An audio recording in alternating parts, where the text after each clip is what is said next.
ಕೊಟ್ಬಿಟ್ಟು ಮಾತಾಡೋದು ಹಂಗೆ ಮಾತಾಡ್ತೀನಿ.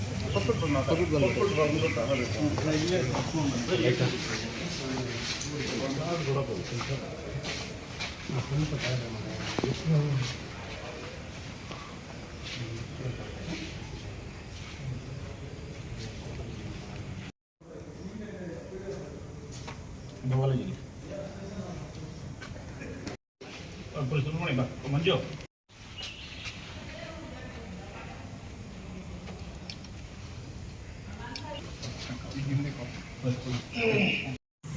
ಏನು ಕೋಲಾರದ ಶಾಸಕರಾದ ಕೊತ್ತೂರು ಮಂಜು ಅವರು ದೇಶದ ಸೈನಿಕರ ಬಗ್ಗೆ ತುಂಬ ಕೆಟ್ಟ ಪದಗಳನ್ನ ಬಳಸಿ ಇವತ್ತು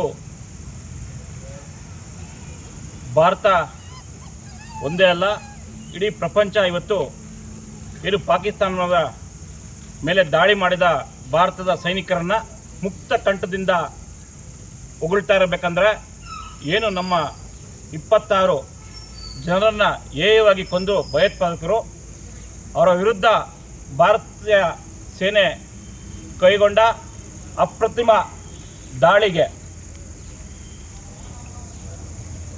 ಪ್ರಪಂಚದ ಎಲ್ಲ ದೇಶಗಳು ಈ ಒಂದು ದಾಳಿನ ಮೆಚ್ಚಿಕೊಂಡು ಅದೇ ರೀತಿ ಭಾರತ ದೇಶದ 140 ಕೋಟಿಗೂ ಹೆಚ್ಚು ಜನ ವಿಜಯೋತ್ಸವ ಆಚರಿಸಿ ಸೈನ್ಯದ ಬಗ್ಗೆ ಉತ್ತಮವಾದಂಥ ಮಾತುಗಳನ್ನಾಡಿದ್ರು.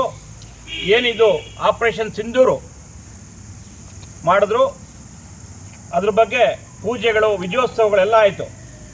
ಆದರೆ ರಾಜಕೀಯದ ತೆವಳಿಗಾಗಿ ಪ್ರಚಾರಕ್ಕಾಗಿ ಇವತ್ತು ಸೈನ್ಯದ ಬಗ್ಗೆ ತುಂಬ ಕೆಟ್ಟದಾಗಿ ಏನು ಒಂದು 4 ಫ್ಲೈಟ್ಗಳು ತಗೊಂಡೋಗ್ಬಿಟ್ಟು ಹೊಡೆದ್ಬಿಟ್ರು. ಇವತ್ತು ಸಾಕ್ಷಿಗಳಿದೆಯಾ, ಎಷ್ಟು ಜನ ನೋಡಿದ್ರು, ಏನು ಸಂವಿಧಾನದ ಅಡಿಯಲ್ಲಿ ಇವರು ಪ್ರತಿಜ್ಞೆ ಮಾಡಿ ಶಾಸಕ ಸ್ಥಾನ ಸ್ವೀಕರಿಸಿರ್ತಾರೆ.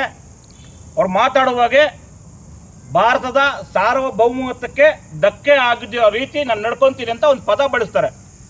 ಇವತ್ತು ಇವರು ಪದ ಬಳಸಿರೋದು ಭಾರತದ ಸಾರ್ವಭೌಮತ್ವಕ್ಕೆ ತುಂಬ ಧಕ್ಕೆ ಆಗಿದೆ.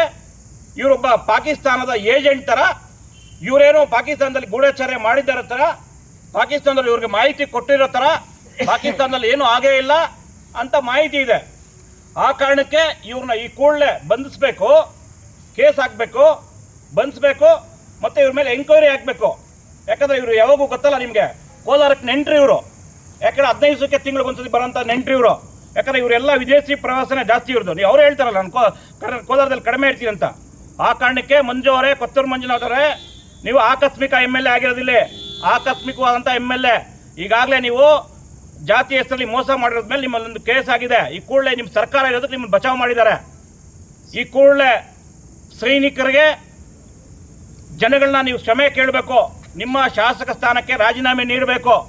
ಇಲ್ಲವಾದಲ್ಲಿ ಉಗ್ರವಾದಂಥ ಹೋರಾಟ ಮಾಡ್ತೀವಿ. ಇವಾಗ ನಾವು ಜಿಲ್ಲಾ ವರಿಷ್ಠಾಧಿಕಾರಿಗೆ ಮನವಿ ಕೊಟ್ಟಿದ್ದೀರಿ, ಅವ್ರ ಮೇಲೆ FIR ಮಾಡಬೇಕು, ಕ್ರಮ ಜರುಗಿಸ್ಬೇಕನ್ಬಿಟ್ಟು. ಇದನ್ನು ಮನಗೊಂಡಂಥ KPC ಅಧ್ಯಕ್ಷರಾದಂಥ DK ಶಿವಕುಮಾರ್ ಅವರು ಇವ್ರನ್ನ ಪಕ್ಷದಿಂದ ವಜಾ ಮಾಡಬೇಕು, ಇವರ ಶಾಸಕ ಸ್ಥಾನವನ್ನು ತೆರವುಗೊಳಿಸ್ಬೇಕಂತ ಮನವಿ ಮಾಡ್ತಿದ್ವಿ. ಇಲ್ಲದಿದ್ದರೆ ನಮ್ಮ ರಾಜ್ಯ ಅಧ್ಯಕ್ಷರ ಮನವಿ ಮೇಲೆಗೆ ಅವ್ರನ್ನ ಮಾಹಿತಿ ಕೊಟ್ಟಿದ್ದೀವಿ. ಈಗಾಗಲೇ ನಾವು ಏನು ಕಾನೂನು ರೀತಿ ಕ್ರಮ ಜರುಗಿಸಬೇಕು, ಹೋರಾಟ ಮಾಡಬೇಕು. ಮುಂದಿನ ದಿವಸದಲ್ಲಿ ಆ ಎಲ್ಲ ಹೋರಾಟಗಳನ್ನ ಅವರು ಎದುರಿಸಬೇಕಾಗ್ತದೆ ಮಾನ್ಯ ಶಾಸಕರು. ಧನ್ಯವಾದಗಳು.